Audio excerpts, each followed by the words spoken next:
Alright, today another Beyblade unboxing, this time on BrachioWhip. Finally have this.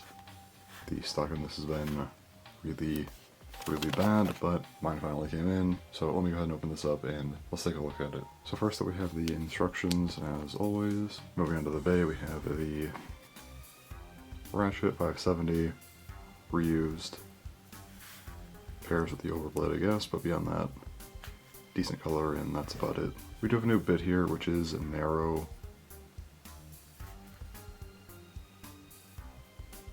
Looks nice. This bit, kind of interesting. So first up, it is another ball type of bit.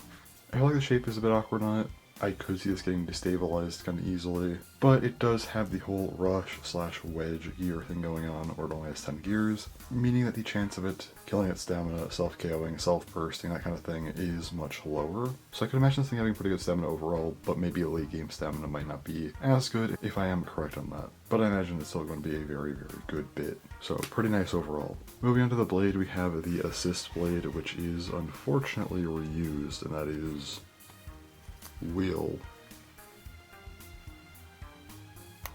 It is in this nice dark blue, but yeah, Wheel is reused, and I know a lot of people are happy about that because it is Wheel, it is very good. The problem is the precedent in the sets. Until now, every single regular mainline CX Bay has had a unique assist blade, and while yeah, Wheel is a great reprint to get, it opens the door for any assist blade to get reprinted. If we get, say, heavy, then yeah, that's great, but if we get something like round or massive, everyone's gonna complain, so I'm not sure I like this, but at the very least, Wheel is good, so you're at least getting something out of it, though again, I still think it is kind of uninteresting to just have a reuse assist blade, but maybe that's just me.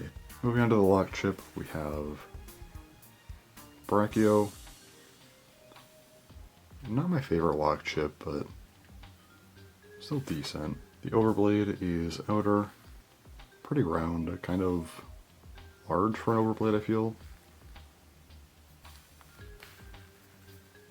Looks pretty good. And lastly, the metal blade is whip. So whip, it's another one of these parts that just doesn't really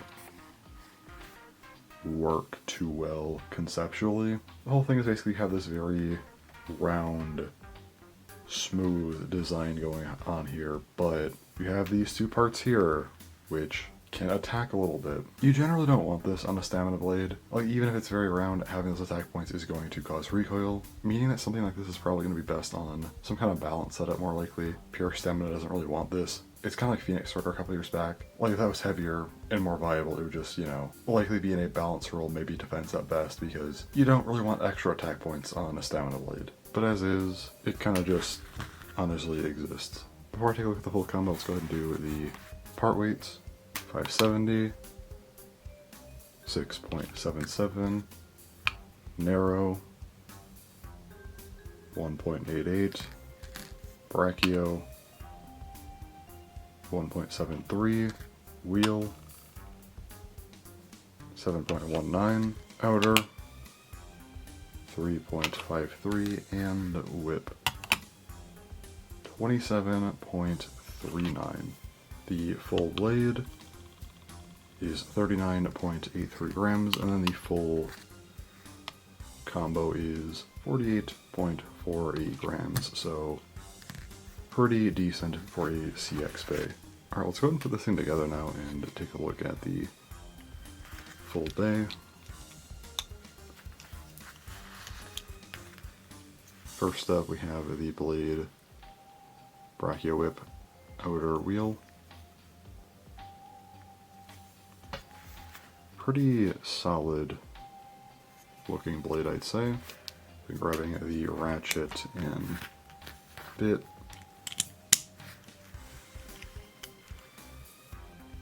Have BrachioWhip Outer Wheel 570Nr.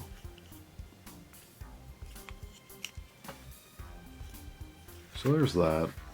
Looks pretty good. So what are my rankings for this thing? Aesthetically, I'd probably give it a 7 out of 10. Has some purple and teal, some blues as well. I think it looks pretty good. The narrow bit being as bright and vibrant as it is, I'm not really a huge fan of. I wish it kind of blended in a little bit better.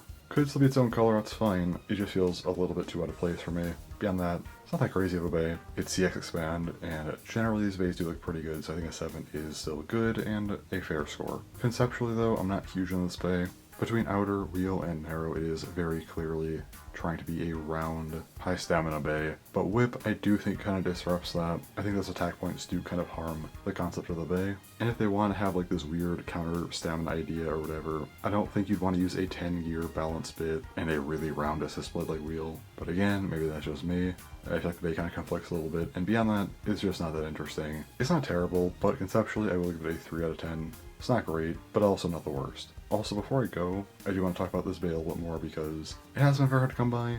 Is it worth getting? In my opinion, no. If you're getting this for a wheel reprint, maybe if you find the random booster, like unconfirmed, then maybe. If it's for a decent price, like 20 bucks or something, but beyond that, I would probably still say to just look for a Hasbro Cerberus Slam if possible. And is it worth getting this for Narrow, the exclusive part? Honestly, not really. Well, it does seem like a very good stamina bit. I could see it being like in the top tier category of stamina bits. If you have ball or free ball, I think you're probably better off just using that for now. It's not worth going crazy over Narrow, so I would say to just hold off. Apparently, BrachioWhip is supposed to come out from Hasbro in the fall, which could be anytime from like September to November, who knows, but I don't think this base is really necessary at all if you're looking to just battle. There's plenty of other bases out there you can get that will give you either wheel or, you know, comparable parts to this one. Again, ball and free ball. So I don't think this one is worth going crazy over the hype it's been getting and trying to find one. That said, I guess if you're trying to collect everything, again, I'd probably say to just wait for the Hasbro version, but otherwise, finding this is probably going to be a pain. But no, it is not worth all the hype it's been getting. Anyway, that's all to say about this one, so thanks for watching, and bye-bye.